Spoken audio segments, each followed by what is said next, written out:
Hi everyone, welcome to this edition of Leading Experts. I'm your host, Graison Foster. Coming up on the show today, I'll be speaking with author, business consultant, speaker, and entrepreneur, Marlene Green. Her ultimate goal is to help you gain financial freedom. Stay with us, Leading Experts. We'll be right back. Welcome to this edition of Leading Experts. Leading Experts is informative and exciting. Leading Experts interviews authors, speakers, and entrepreneurs in all areas of business, so you become a much more informed consumer. Welcome back to Leading Experts. I'm Graison Foster. Joining me today is Marlene Green. Marlene is Vice President and City Partner for Millionaire Blueprint City Magazine in New York City and Northern New Jersey. She's helped thousands of entrepreneurs, professionals, investors, and business owners master marketing, sales, and millionaire business building strategies. And she's here today to share some of those secrets and ideas with us. Marlene, welcome to the show. Thank you, Graison. Very happy to have you here. My pleasure. All right, I just went over a little bit of your background, but can you share with us a little bit more of your training and education? Sure. I graduated from New York University's Stern School of Business as an information systems major. And throughout college, I traveled all over the world. And when I graduated, my first job was at Merck Pharmaceuticals. And when I discovered that you only get 2 weeks vacation as an employee, it's like, I don't like this. No. So I was always intrigued by entrepreneurs and investing in real estate. So I decided that I couldn't handle that. And a lot of people at Merck encouraged me to not get caught with the golden handcuffs and seek to start my own business. Wow. So I paid off my car and saved up money and quit and decided I'm going to be an entrepreneur and an investor. Cool. So that's what started the journey for me, and it's been a ride. What an inspiration you are to women. I mean, that's a fantastic story. All right, so tell me then, why should people listen to you? Sure. Well, I've taken the journey. There have been a lot of ups and downs along the way of investing in real estate and also developing my own businesses. Right. And one key thing that stands out for me is for 10 years, I purchased a lot of residential properties, but I didn't know, I always wondered how people bought big apartment buildings and large commercial properties, and I just didn't know. And the only thing I knew from reading books is you put 20% down, and that's how you buy a residential property, and that's what I did. Well, I had the good fortune of meeting David Lindahl, who specializes in apartment building investing. And one key thing he told me about 1031 exchanging, the section 1031 of the tax code, and how wealthy people use that to leverage into larger properties, the equity that they have in residential properties. And that one little thing, if I had known it for 10 years, I would have been able to buy larger properties. So that, to me, speaks to the value of education and the cost of ignorance. Because it cost me a lot of time. Yeah, and then from that point on, things just kind of skyrocketed. Changed in a big way because I was able to leverage smaller properties into larger properties. Wow. And then I went on a relentless pursuit of educating myself more about real estate strategies, aside from 20% down. Right, right. What challenges have you faced in your own business and investing career that you might be able to share with our viewers to kind of help them with some of the things they might be facing? Well, the biggest thing is just being ignorant about the best strategies and best practices for running your business or investing in real estate. And that is very, very costly. A lot of people don't realize that the best thing for you to do is to learn from the best people, millionaires who have already done it and are willing to teach you. Because I've struggled with contractors, I've struggled with professionals who really didn't know what they were doing, and it's cost me a lot of money and time over the years. So any opportunity to learn from someone who's done it before and get good information, quality information, I'm all over it. It's the best investment you can ever make. And you've probably just struggled as a woman trying to overcome those barriers, you know, in a man's world, right? Big time. Especially in that investing world. Actually, yes. I've had men challenge me and stuff, but it's comical because I'm smarter than them anyway. And you know, you got to use your woman's wiles to get over, and it's worked. But there are times when I've called on my male friends to kind of rescue me. So you just got to know how to play the game. Right, right. That's what it is. Yeah. All right, what are a few of the turning points for you in your career that really helped to put you on the right track? Sure. Well, once I discovered Rich Dad, Poor Dad, the book, Right. and I went on the website, and for years I always wanted to find out how to get around other real estate investors and entrepreneurs, and I just didn't have a clue. And I got on their website, and there was a link to an organization called Creative Real Estate Online. That's an organization of real estate investors.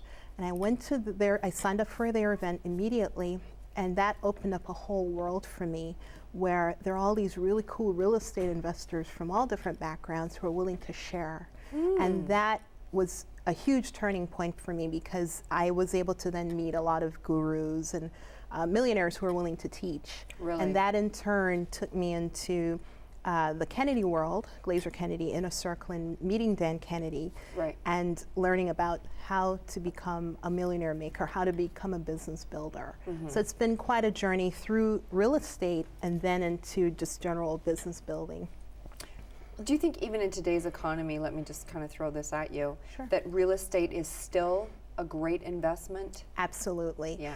I've had the good fortune of being exposed to a lot of great mentors, and real estate wealth builders, like Jack Miller and Peter Fortunato. A lot names people may not know, but these people are huge in the using real estate to build your wealth and acquiring it as an asset. The key thing is that a lot of people don't know is, as long as the tenant's rent can pay for the mortgage, that's all that matters. And everybody needs to live somewhere. Right. So regardless of what's happening in the market, people need to live somewhere. Right. And it's just a numbers game. It all comes down to numbers. Can the tenants pay for the rent? If yes, that's a worthy investment. And you just want to build your portfolio. So I don't pay attention to the macroeconomics. I really focus on, okay, how can I make this transaction work? And if I'm negative cash flowing, then I'm not going to do it. Right. Perfect. What are some of the biggest mistakes that you do see business owners making today? Well, a lot of people think they know everything, that they can't learn from others. They're very skeptical, and that costs them a lot. A lot of people don't realize that our most valuable asset is time. Yes. It's not money, it's time. So if you can save time by having access to the right mentors, the right information, that's the best investment you can make. So that's a big mistake I see. And the other thing is feeling as if they don't need to be around other people, other entrepreneurs, other investors, because you learn so much by networking and masterminding with other investors and entrepreneurs. That's huge. That's a big one for me. And the last thing is not being intimidated by other people. Frankly, most of the folks I hang out with are white males, investors and businessmen, but I'm not intimidated. And the cool thing is that they're willing to share, and they respect me for my intelligence. And I find that a lot of other people are intimidated by that, and they really shouldn't be. Wow, that's very good advice. What do you find is the biggest challenge for business owners and entrepreneurs? The biggest challenge is just stepping out of getting over yourself. Right, yeah. Getting over yourself and realizing there's a big world out there. There are a lot of cool people out there, and you just need to get out and explore the world. A lot of people tend to just kind of stay in their basements or their offices and be stressed out and be focused on just their thing.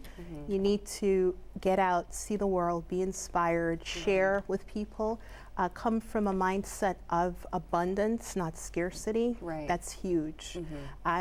In my organization, I see people who are in the same business category joint venturing on things, and most people would say, oh, that's my competition. No, it's a big world out there. Yeah. So come out and enjoy it. Exactly. I mean, McDonald's is right across the street from Wendy's, right? There you go. So, and both of them are doing well. Yeah, exactly. Okay. Who has inspired you the most in your life, and why? Oh, wow. There are a ton of people, because I have a huge library and a huge network. But I'll speak of some people. Definitely Dan Kennedy. Dan has inspired me in so many ways, not only as a marketer, but as what they call a millionaire maker. His renegade millionaire strategies have changed people's lives. So a lot of us call him the Napoleon Hill of the 21st century. He's huge. Another person is Frank McKinney. He's a luxury home developer. He does multi-million-dollar homes in Florida, and he also has a foundation. What I've learned from Frank is the importance of using your time, talent, and treasure, regardless of how wealthy you are, and exercising your risk muscle, being willing to take risks and step out.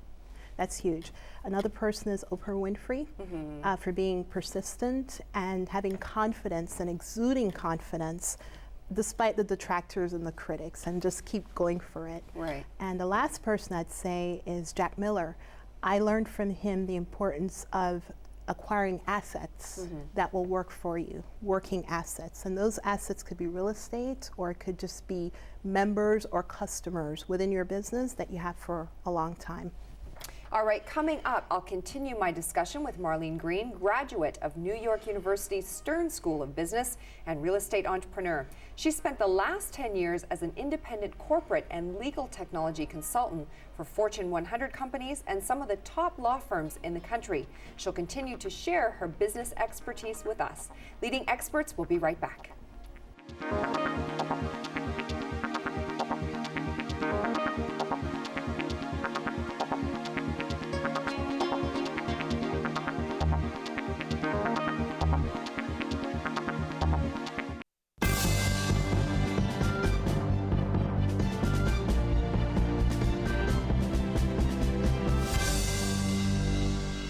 Welcome back to Leading Experts. I'm Graison Foster. My guest today is Marlene Green. Marlene is Vice President and City Partner for Millionaire Blueprint City Magazine in New York City and Northern New Jersey. She has helped thousands of entrepreneurs, professionals, investors, and business owners master marketing, sales, and millionaire business building strategies. And she's here to share her business building strategies with us. Marlene, let's get right back to it. Sure. So really, what is the best way to start growing your own business? The best way is to find and seek out people who have already been there, Right. who've done successfully what you're wanting to do. And the other thing I'd say is definitely go out and attend events and network and mastermind with like-minded people, people who are going to allow you to stretch. You don't want to hang out with people who are not in business because they just can't relate. Right. So it's really important to find like-minded people to hang around and learn from and bounce ideas off of. That's critical. Right. It's important to have a mentor because you've had some great mentors in your life. Tons. Yeah, and that's how Tons. you ended up where you are today. Yeah, and the other thing I'll add is even if you don't know where to find those people, because I went through that for 10 years, like I said, Right. go to the library, go to the bookstore, get on Google and just Google topics, and don't be afraid to contact people whose names come up as great mentors.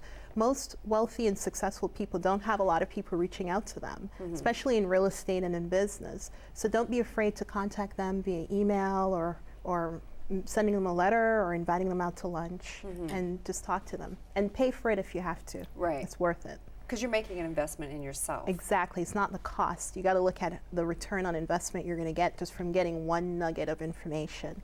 Dan Kennedy says, little hinges swing big doors, and one little idea can make a huge difference in your business. Little hinges swing big doors. I like Yes. that. That's brilliant. Perfect. Sure. What information in hindsight would have helped you the most when you first started out in your very own business? I mean, what would you say, oh, avoid this?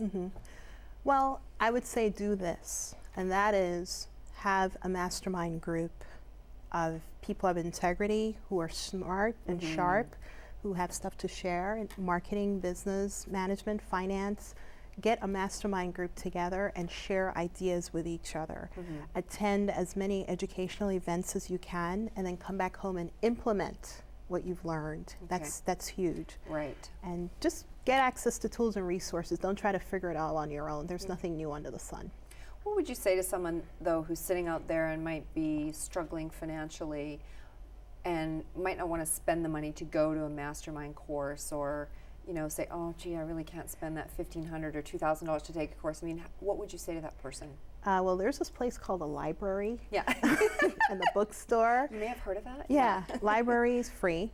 Bookstore, $20, $10, $30 for a book. I mean, go to a bookstore, go to the business section, Right. the marketing section, read books. get on Google, get on the web, research on the web. And I know you can get those things at a public library, so there are no excuses. That's right. And most importantly, tap into the people in your community who are experts, and don't be intimidated by them. I think, as you said earlier, being a mentor is key. Finding other people who are like-minded and successful to key into. Right, that's huge. I think that's really a big point. Having a mastermind, having mentors, having gurus to tap into, and reading things like the magazine and business books. That's it. Yeah. Don't try to figure it out on your own. Yeah. We all think we can do everything on our own, but we can't. Never. Yeah. Never. Now, we've just got a couple of minutes left in the show, so what final words of wisdom can you share with our viewers? Well, I would say never give up on yourself.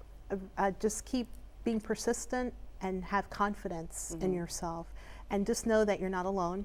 There are other people out there with all different income levels who are struggling silently and going through the same things. So I would say never give up. Just keep being persistent.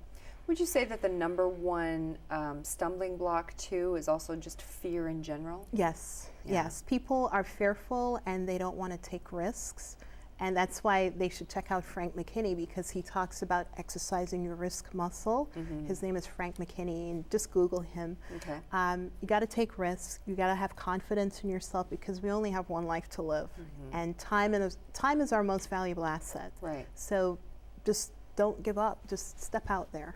It goes by pretty short. Yeah, and the last thing I'll add is a lot of people have self-imposed limiting beliefs. Yes. Like, I can't consider myself making $1 million. Think big, think huge, Yeah. and if you need someone to help you work through it, fine. But get rid of those limiting beliefs. Wonderful. Marlene, I could spend a whole hour with you. Thanks for being here today. I really appreciate it. Thank you, my pleasure. Thanks for watching this edition of Leading Expert. We'll see you next time.